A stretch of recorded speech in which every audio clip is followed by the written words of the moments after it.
৩৯৮ যাত্রী নিয়ে সৌদি আরবের জেদ্দা গেল প্রথম হজ ফ্লাইট। সকালে কিং আব্দুল আজিজ আন্তর্জাতিক বিমানবন্দরে পৌঁছায় ফ্লাইটটি।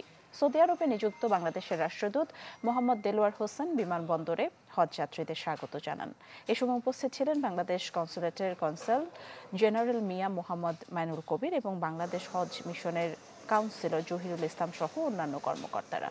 গেল রাতে ঢাকা ছেড়ে যায় ফ্লাইটটি। হজযাত্রীদের বিদায় জানান ধর্ম উপদেষ্টা ডক্টর আফম খালিদ হোসেন ও বিমান উপদেষ্টা শেখ বশিরউদ্দিন। এবছর বাংলাদেশ থেকে মোট ৮৭,১০০ জন হজ পালন করবেন। আমরা কোনো পাথর উল্টাতে ভুল করব না এই সমস্যা সমাধান করার জন্য। আল্লাহ জানেন কতটুকু সক্ষম হব, কিন্তু আমাদের প্রচেষ্টার কোনো ঘাটতি থাকবে না ইনশাআল্লাহ। এবারের হজ অত্যন্ত নির্বিঘ্ন, সুন্দর, স্বচ্ছন্দ হবে। হাজিরা দেশে ফিরে না আসা পর্যন্ত আমরা আপনাদের পাশে আছি।